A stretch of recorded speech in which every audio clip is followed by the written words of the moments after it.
네, 삼성전자 주주님들, 구독자분들 반갑습니다. 오늘도 윤프로입니다. 참 즐거워야 할 연휴인데 지금 시장 자체는 그렇지가 않죠. 주주님들께서 공감되실 만한 기사 한 줄이 좀 보여가지고 가지고 왔습니다. 지금 미국이 반도체 폭락이 있었죠. 근데 반도체뿐만이 아니라 사실 애플을 제외한 매그니피센트, 메타, 알파벳 이런 빅테크 기업도 전체적으로 조정이 있었습니다. 그래서 한국 시장도 분명한 영향이 이게 불가피했었는데 휴장이었기 때문에 이 재연절이 코스피를 살렸다. 그래서 월요일도 임시 공휴일을 해달라. 이런 현재를 좀 정확히 대변하는 그런 기사 한 줄이었습니다.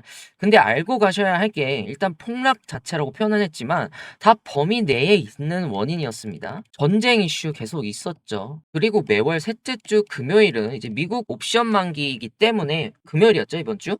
네, 그런 수급 리밸런싱 부분에서 이런 좀 조정이 나왔고 전반적인 조정 중에서도 반도체만 좀 부각이 된 겁니다. 그럼 이제 본론으로 가서 당장 지금 월요일이 그럼 미국 증시를 몰아서 받는 상황이라서 굉장히 불안해졌습니다. 근데 전 그 불안을 오히려 기회가 됐다라고 생각을 합니다. 지금 시점에서 가장 우려하고 계신 게 뭐죠? 수급 아니죠. 지금 AI 반도체 사이클과 빅테크 기업의 투자죠. 그리고 오늘은 이 우려가 제가 왜 기회라고 했는지 그 이유를 말씀드릴 겁니다. 근데 그 전에 우리 그 영상을 보시고 다들 구독들을 너무 까먹으세요. 사실 제가 삼성전자만 좀 다루는데 굉장히 좀 섭섭합니다. 오늘은 좀 구독하고 좋아요 좀 부탁드리겠습니다. 자, 일단 주주님들도 한번 생각해 보세요. 처음에 AI 버블론이 나왔던 이유와 더 시장을 극심한 변동성으로 만들었던 이유가 뭘까요? 메타였습니다. 메타 쇼크라고 하는데 메타가 남는 AI 컴퓨팅 자원을 이제 외부에 판다고 하니까 그럼 더 이상 반도체 안 사는 거 아니야? 투자 멈추네. AI 수요 꺾였네. 그런 뜻은 아니지만 좀 과하게 좀 해석이 됐고 그에 따라서 AI를 보는 관점도 바뀌었습니다. AI로 무엇을 할 수 있냐에서 AI로 돈을 벌 수 있냐로 관점도 조금씩 바뀌었습니다. 근데 그 메타가 바뀝니다. 돈 줄 테니까 서버 좀 뭐 이런 메타 엔트로피의 기묘한 공생이라는데 뉴욕타임스가 보도를 했습니다. 메타가 엔트로픽의 자사 데이터 컴퓨팅 파워를 2년 동안 100억 달러, 약 우리나라로 14조 9천억 원 수준에 임대하는 협상을 하고 있습니다. 엔트로픽이 먼저 제안을 했습니다. 이 엔트로픽이 뭐 하는 기업이죠? AI 기업입니다. 그것도 메타랑 직접 경쟁을 하고 있는 AI 기업이 엔트로픽입니다. 근데 이런 경쟁사한테 서버를 빌려달라고 손을 먼저 내밀었어요. 왜요? 지금 AI 컴퓨팅이 너무 부족해서 AI 인프라가 남아 도는 게 아니라 오히려 너무 모자르기 때문에 경쟁사한테까지 야, 돈 줄 테니까 서버 좀 달라고 하는 겁니다.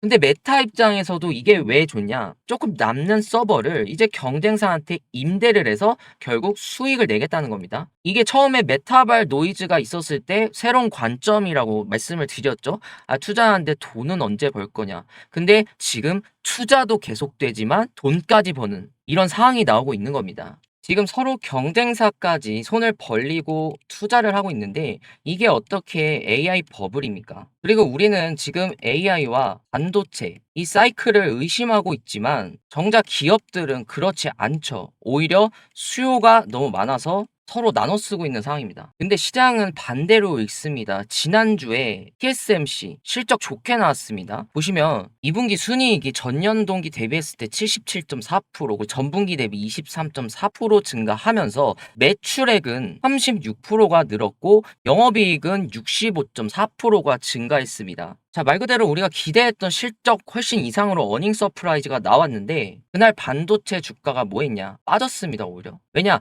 지금 이런 영업이익이 많이 남았다. 그런 빅테크들의 칩을 덜 사는 거 아니냐? 수요가 그럼 꺾이는 거 아니냐? 이렇게 읽은 겁니다. 그럼 뭘 봐야 하냐? 이런 실적의 숫자가 아니라 봐야 될 거는 캐펙스. 앞으로의 투자를 더 봐야 됩니다. 이 캐펙스가 앞으로 반도체 사이클을 지속될지 안 될지를 결정하는 중요한 부분인데 여기서도 말하죠. 주목한 것은 지금 실적보다 강한 향후 전망이다. 3분기 매출액으로 그냥 어쨌든 예상치를 웃도는 이런 금액을 제시했는데 지금 투자를 보시면 설비 투자는 약 100억 달러로 상향을 했고 그 투자의 7, 80%를 선단 공정 그리고 10%에서 20%를 첨단 패키징과 테스트에 투입하기로 했습니다. 이게 지금 단기 실적뿐만 아니라 하반기 이후의 수요 2027년 하반기 이후의 수요까지 감안해낸 생산 능력 확대에 나섰습니다. 그리고 미국 내 반도체 생산 능력 확대를 위해서 현지 투자액을 대폭 늘린다는 계획도 공개한 겁니다. 이 대폭 늘린다는 건 결국 미국 주요 고객사 강력한 장기 수요를 지원하기 위한 것이라고도 말하는데, 결국 이 모든 거는 지금 반도체 그리고 AI 사이클이 살아있다는 걸 숫자로 말해줬고 확인이 된 겁니다. 그럼 지금 반도체 AI 사이클 살아있는 거 확인됐고 수요가 살아있는 것까진 오케이인데 왜 반도체 주가가 계속 빠지냐?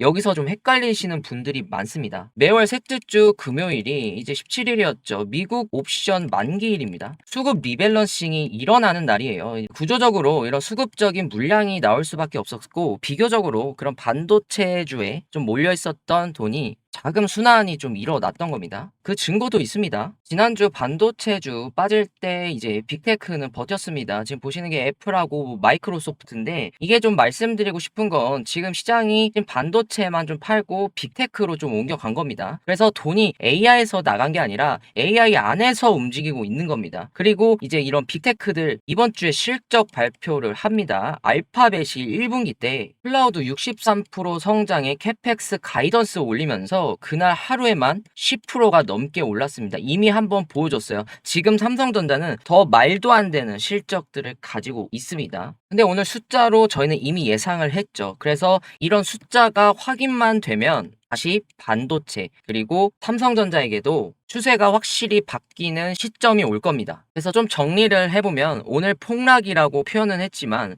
전쟁 이슈가 계속적으로 있었고, 그리고 옵션 만기 그런 수급의 리밸런싱도 있었고, 전반적인 조정 중에 결국에 반도체가 조금 더 부각이 됐던 겁니다. 근데 그날 오히려 빅테크는 버텼습니다. 이 말은 이제 시장이 AI를 버린 게 아니라 돈이 결국 이 AI 안에서 움직이고 있는 겁니다. 그리고 오늘 말씀드렸던 그 메타 쇼크, 메타가 서버를 남는다고 했을 때 시장이 AI 수요를 걱정했었는데, 근데 실제로 빅테크들은 경쟁사끼리도 나눠 쓰고 있습니다. 결국 AI 인프라가 남아 도는 게 아니라 너무 모자라서 이런 현상이 좀 나왔죠. 결국 이런 반도체 AI 사이클이 무너지거나 수요 때문에 빠진 게 아닙니다. 전반적인 이런 수급의 리밸런싱이 나오면서 그런 순환 자금이 돌았기 때문입니다. 그리고 그 수급을 다시 돌릴 빅테크 이벤트들이 남았죠. 근데 우리는 그걸 숫자로 다 예상을 했습니다. 근데 저도 알고 있습니다. 사실 지금 이 변동성이 심한 시장에서 버티고 계신 것 자체가 쉬운 일이 아닙니다. 근데 저는 이렇게 좀 생각을 합니다. 지금 가장 흔들리는 사람이